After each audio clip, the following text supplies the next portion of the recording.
বানিয়েছিলাম একদম কষা কষা মাটন, আর তার সাথে ছিল জিরা রাইস। চলো তোমাদের সাথে রেসিপিটা শেয়ার করি। আর আজকে যে মাটনটা বানিয়েছিলাম আমি লোহার কড়াইতে।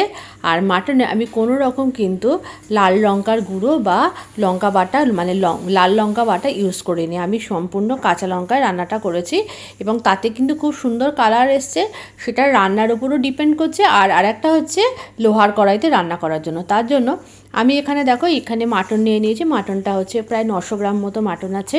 মাটনটাকে প্রথমে আমি নুন, হলুদ আর একটু সর্ষের তেল মাখিয়ে প্রায় 2-3 ঘন্টা মতো রেখে দিয়েছিলাম। এতে মাংসটা রান্না করতে অনেক সহজ হবে, মানে তাড়াতাড়ি হবে, যেহেতু আমি আজকে কড়াইতে রান্না করব, কোনো প্রেশার ইউজ করব না।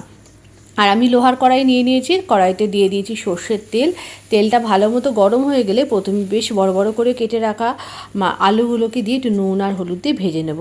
আমরা মাংস খাই আর না খাই, মানে বিশেষ করে মাটনের কথা বলছি, একটু ঝোল আর আলু হলে কিন্তু সেই গন্ধেই কিন্তু অনেকটা ভাত খাওয়া হয়ে যায়। কে কে আছো বলো তো আমার মতো। আর তারপরে এই মানে আলুটা তুলে নেওয়ার পর এই কড়াইতে থাকা তেলের মধ্যে আমি দিয়ে দিয়েছি অল্প একটুখানি চিনি ফোড়ন। চিনিটা বেশ ক্যারামেলাইজড হয়ে গেলে এর মধ্যে দিয়ে দিয়েছি গোটা শুকনো লঙ্কা, তেজপাতা আর গোটা জিরে ফোড়ন। তারপরে প্রথমেই দিয়ে দিয়েছি পেঁয়াজটা দিয়ে পেঁয়াজটা বেশ লাল লাল করে ভেজে নিয়েছি। পেঁয়াজটা লাল লাল করে ভেজে নেওয়ার পর বাটা মশলাগুলো এতে পরে দেবো। আমি কিন্তু কোনো রকম ধনে জিরে গুঁড়ো আজকে এখানে ব্যবহার করিনি, তোমরা চাইলে অবশ্যই দিতে পারো।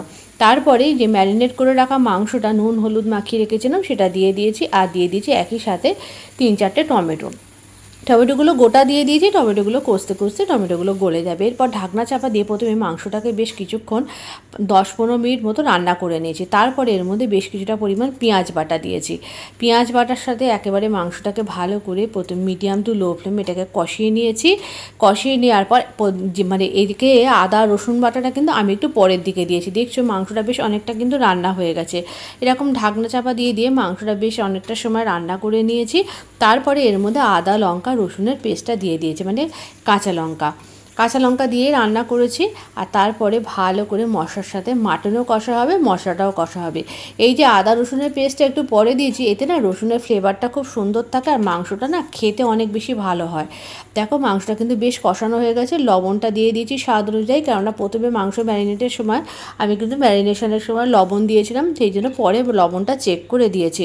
দেখছো কি সুন্দর কালারটা এসছে। এটা কিন্তু এসছে শুধুমাত্র লোহার কড়াইতে রান্না করা এবং চিনিটা দিয়ে ক্যারামেলাইজড করার জন্য। তারপরে বেশ কষিয়ে মাংসটা যখন প্রায় 80% রান্না হয়ে গেছে, এর মধ্যে বেশ কিছুটা গরম জল দিয়ে দিয়েছি, একই সাথে ভেজে রাখা আলুটাও দিয়ে দিয়েছি।